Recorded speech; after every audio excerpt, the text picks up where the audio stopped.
If you have rental property in California or really anywhere for that matter, you really need to hear what my guest, Suzanne Seggerman, has to say. She wrote an article, it's in New York Magazine. It's called My Monster Tenant. And sounds like that's exactly what she was dealing with. So we're going to bring in Suzanne now to share a little bit about what happened and then some advice for property owners out there to keep this from happening to you. Suzanne, kind of give us a brief glimpse into what happened with this tenant who moved into your house in New York City. Sure. So we have a loft, a artist loft in Manhattan downtown, and that's where I raised my family. And then my husband got a job overseas, so we started renting it out. And it's an artist loft, so we've always looked for creative types, artists, curators, and we found this great seeming tenant. He was an architect. Everything looked great online. His LinkedIn showed a Harvard background and a master's degree, all sorts of awards and accolades. And, I checked his references. I called the person we knew in common, and then it looked great. So we moved in, and then about 2 weeks into his 2-year lease, we basically found out he'd been tearing it down.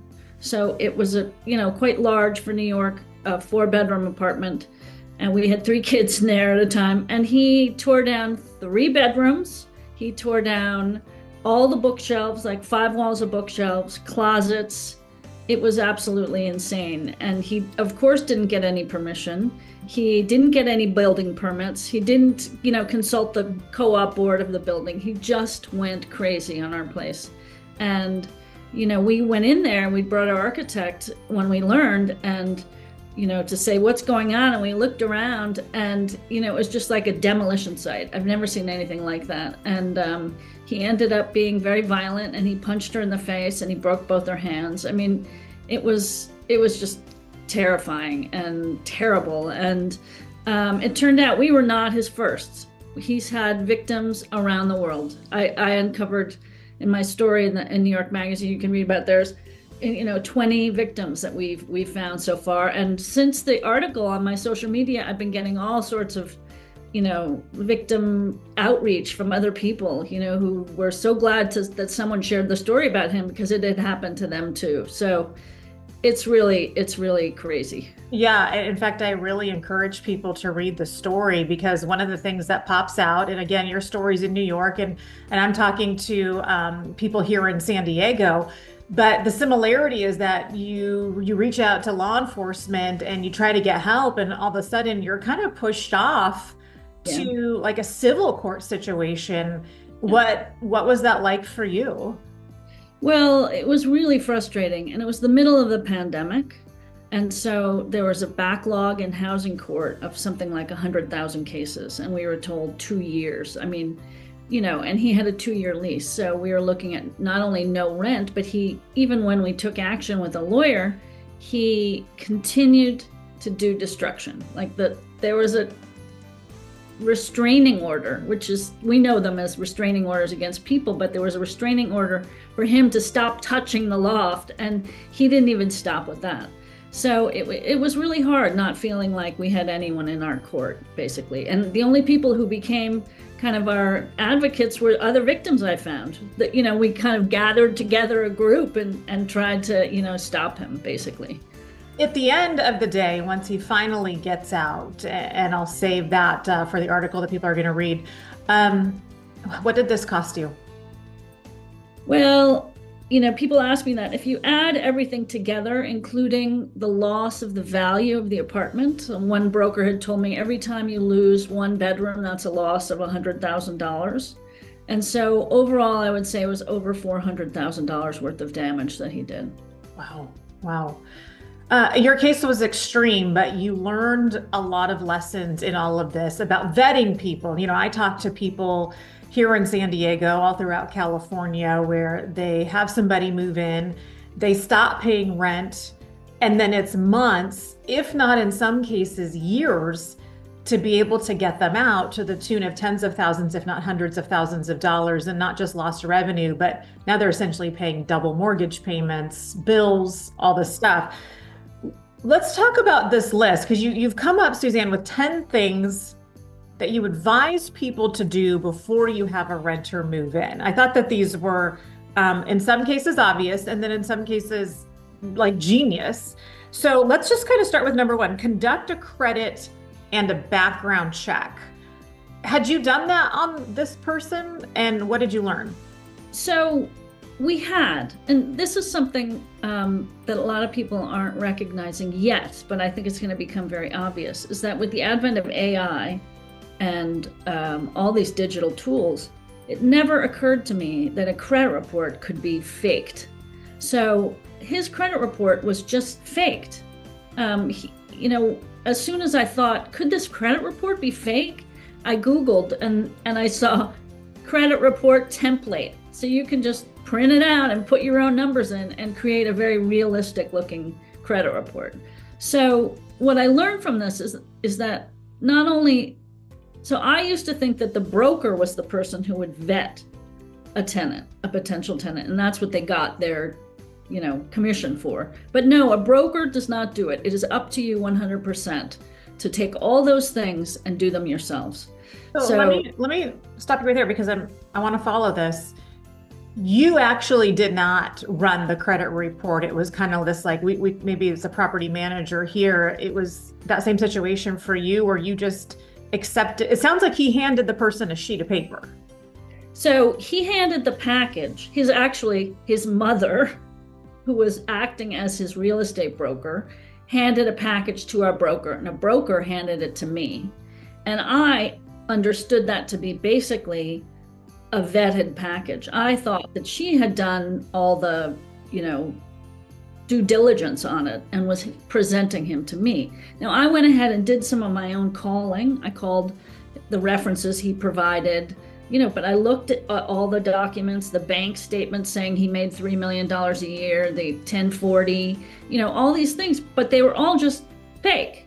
And so, what you have to do is actually bring it into your own court and then verify each and every piece of information independently. So a credit report you cannot get legally unless you have the permission of the person whose report it is. And so, you have to ask them if you can then contact or get a service to contact TransUnion, Equifax, any of those. So, you have to have the willing participant of the tenant. That would have stopped the process right there. I would not have gone any farther because he would not have given me permission to get a real credit report on him, which I'm sure is terrible. He owes American Express something like $122,000. So, it would have stopped very quickly. I had plenty of other people who were interested in the apartment. So, okay. There's even sometimes just one step will stop the whole process for you, and you won't even know that person was a criminal. You'll just and I cannot emphasize that enough for people is you have to run the credit report. Anybody who's a valid renter that wants to rent the property will happily give you their information and give you the thumbs up to run it, but you have to run that yourself. I promise people that will save you an enormous amount of heartache down the line once you, because that credit report can show a background check too. I'm not sure about that. I don't actually know the answer to that. And I also know that certain laws prevent certain things in different states. So you have to kind of look and see what your state allows. For instance, New York is very pro-tenant and doesn't allow you to use certain information that you can find in a background report when making decisions about a tenant, which is kind of crazy. But, there are also some really terrible landlords out there in New York City. So I understand why there's a lot of pro-tenant, but there's not a lot of pro-landlord, things in place either. So I think there needs to be kind of a balance. Yeah. And just for people that are watching this, in California, you cannot ask a potential renter about any prior arrests. You can only ask about prior convictions. So I just wanted people to know how that works here in California. All right. Going down the list here, because there's 10 things and I want to make sure that we get to everything. Number 2, Google the tenant's name and keywords. What did you learn when you did this? So the first thing I did was his name and housing court. And what was strange was that I didn't get housing court records. I got an article that was written about him where he was arrested for not paying a hotel bill. He had moved into a fancy hotel in New York and hadn't paid a bill for $14,000, and he got arrested and hauled out. It sounds kind of familiar, yeah, like Anna Delvey. That was just, what the other con artist that we know of has done a lot of. And so that was the first moment I recognized we are not the first. But there are other things you can Google, and there are other, as your state will tell you, there are other things you can't use from a Google search also when you decide whether or not to accept a tenant. It's a little complex. Each state has different, regulations. But I think Googling in general, all sorts of things, criminal, arrest, conviction, housing court. I mean, look in the housing court records. Look in Supreme Court records. It might be interesting for you to know if they've been sued by someone, or if they're suing a lot of other people. What if they sued the last landlord? You might want to know that. So, speaking of the last landlord, you mentioned checking all references, including previous landlords. It sounds like you did that, but that also can be a catch-22, because clearly any reference they're going to give you is somebody that they feel comfortable with you talking to. Right. That's tricky too. I mean, all references are going to be people that like them for the most part, but I think you can actually see if the person that they've given you the name of is a real person and what they say they are too. I mean, you can verify that where that person, it's not just a friend of theirs. You can actually verify that they work at, such and such building on such and such street. And even I did actually verify one of his references, and we had a friend in common, but he had conned that friend also. So that friend was in the dark until my article came out as well. So, confirming educational institutions.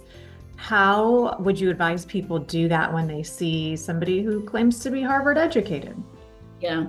So, that's tricky too. Sometimes they'll answer you and sometimes they won't. And I would say this both with education and employment. You can call them up and say, this person is moving into my home. I'd like to know if they actually work at this place they say they work.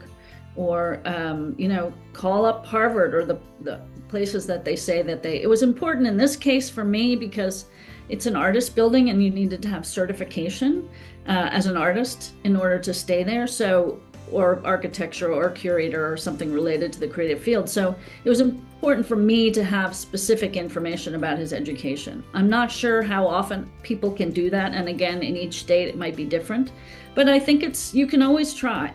Registrars don't always know the laws, and they might just give you the information. Yes, absolutely, he was enrolled here. And I found out he had taken one single class in an adult ed course, and that was it. That was his Harvard education. Yeah. Wow. Carefully worded, sounds like. And, I have an extra important one, not on your list, that I would add, which is, I think, probably the most important one, is that you insist on renter's insurance, which most people have in the lease, and most standard leases carry that. So the renter has to have their own independent insurance. But what I had done 2 years prior, which is something that very few landlords do, and I really recommend it, it saved us, so much saved us, is landlord's insurance. Different insurance companies have different names for it, but it's basically the same kind of thing as renter's insurance, but but you pay for it as a landlord, so that what just happened to me is covered. Because he promised us he got renter's insurance. I'm sure he would have forged a document and sent it to us. But he didn't get renter's insurance, and I had landlord's insurance. I just happened to put it in place 2 years prior. Gosh. So it was very lucky. And they covered reconstruction. They covered 4 months of lost rent also. It was kind of amazing. Okay. Well, that's actually really important, and I'm glad you brought that up. So going down our list here, and that one was huge that you just mentioned. Googling the tenant's name along with some keywords, confirming their educational institutions, verifying their employment, checking their references, although we kind of mentioned that can be tricky. Then you also mentioned getting their bank statements and their pay stubs. You mentioned that he probably had doctored all of that stuff. Yeah. I mean, I think you can again, with the pay stubs, I think that's kind of standard. People do that often when they're getting a tenant. And I think, again, that you can call the employment. I mean, you have the pay stub in front of you and you can see, and then you can verify if that's actually, if he's given you or she's given you a pay stub with a number on it of how much they make. I think by law in most states, you're allowed to actually verify that's how much they make. And I think a lot of states have, calculations of what percentage of salary should be go towards rent maximum. I mean, in some places it's 25%. I don't know, different states. New York City, I think it's around 25%. So I think you have rights to call and find out. Yeah, it sounds like a lot of this, Suzanne, is taking that one extra step.